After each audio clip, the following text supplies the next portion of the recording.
was an exclusive interview on GTV Breakfast Show on Tuesday, 25th of June, 2024. And it was an exclusive interview with Alan Kyerematen, the leader of the Movement for Change, the independent candidate in the upcoming 2024 presidential elections here in Ghana. He was asked why he calls his document the Great Transformational Plan and not a manifesto.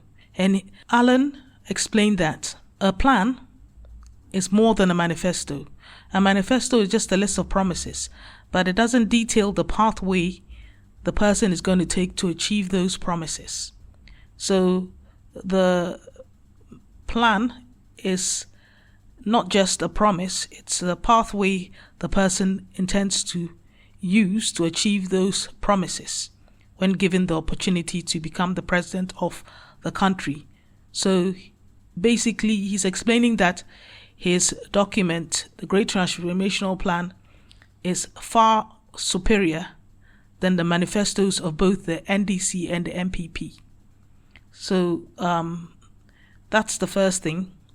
Secondly, he was asked about the second key thing. He was asked about his plan to reduce the cabinet size from 120 cabinet members of President Nana Akufo-Addo at the moment down to 40 cabinet members. And he explained that he's going to merge a lot of the industries that have complementary credentials. For example, the Trade and Industry Ministry will be combined with the Finance Ministry.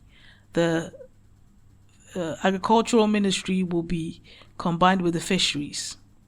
So you can see the relationships and the interactions and the synergies between the industries he has combined together. He said the government should be seen to be reducing its expenditure because we're obviously in an economic crisis, and that'll be a good way to save money and be able to channel that money to do the things that he's written in his Great Transformational Plan. So by just reducing the cabinet size from 120 down to 40, which is more than 100% reduction, you immediately get access to a lot more money to do other things. So that was a good step and a good point that he made.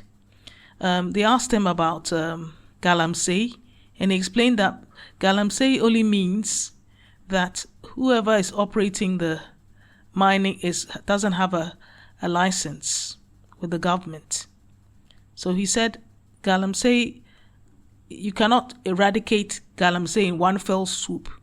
He doesn't see that as feasible because he said in certain areas in Ghana here, people are farmers, largely farmers. That's the occupation. So that's what they do every day. So you can't just go and say, and in the Galamsey areas, people are doing mining. That's their job. That's what their occupation. That's what they do every day. So you can't just go and take away that gives them bread on their table in one fell swoop. You would have to have a plan, a systematic, pragmatic plan to educate them, get them all, licensed, make sure they set up small companies that they own, which is their property, they have shares in it, and then educate them, find a way to help them to get the equipment so they can operate in a safe way. And that will be the best way forward. So not only would you have created people who have set up their own businesses, they'll be paying the requisite taxes that come with operating a business, and they'll be educated in how to manage a business. And so also they'll be educated about the safety requirements in mining, and the government will help them to acquire the equipment to make the operation safe, so that there'll be better harmony between the communities. Because at the moment, Galamsey is spoiling a lot of the water. All the water around the country, in the areas where Galamsey is, are brown, and the local people are suffering, drinking polluted water, and their children are being born with defects. So that was that. They also asked him about the Yellow Party, and he said, as far as he's concerned, and I paraphrase, it's somebody who is the people behind it are just mischief, causing mischief. And he said, never in the history of Ghana has anyone tried to copy the colors of a particular party, at least not to his knowledge. Since Ghana was incepted in 1957, nobody has ever tried to, parody another person's colors in politics in Ghana. So he saw it as the people were being mischievous. So he said he would leave everything till December, and they'll see where it goes, because he knows he has created a fantastic brand in Movement for Change, with the colors being yellow and brown, yellow and black for the butterfly, Afrafanto. He also said that his youth wing of Movement for Change are called Yellow Army. So you can see that there is mischief, because the difference between Yellow Army and Yellow Party is very slight.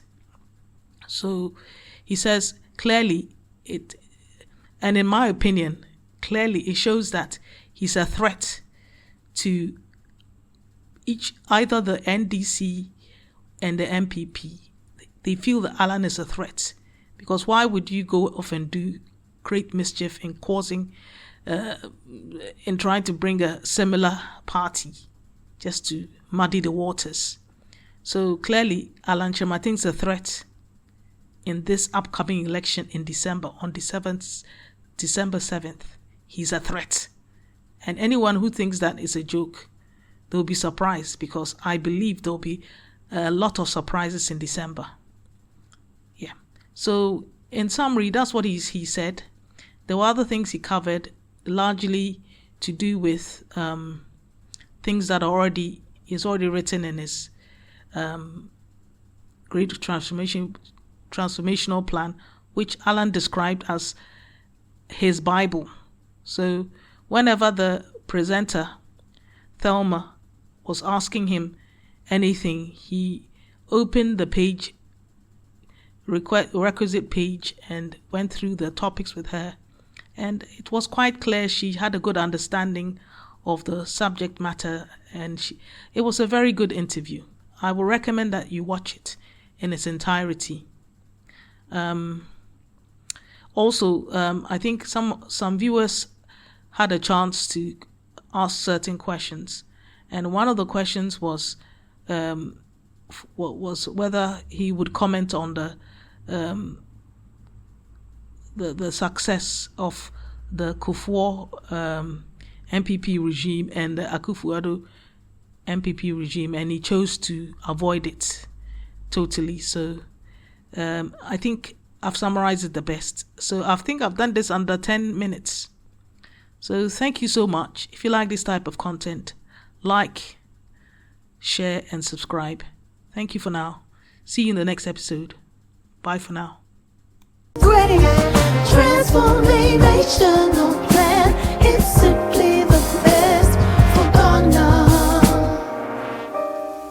Feel the change, the power in our hands. Oh, it's more than we ever planned. A brighter future where we stand.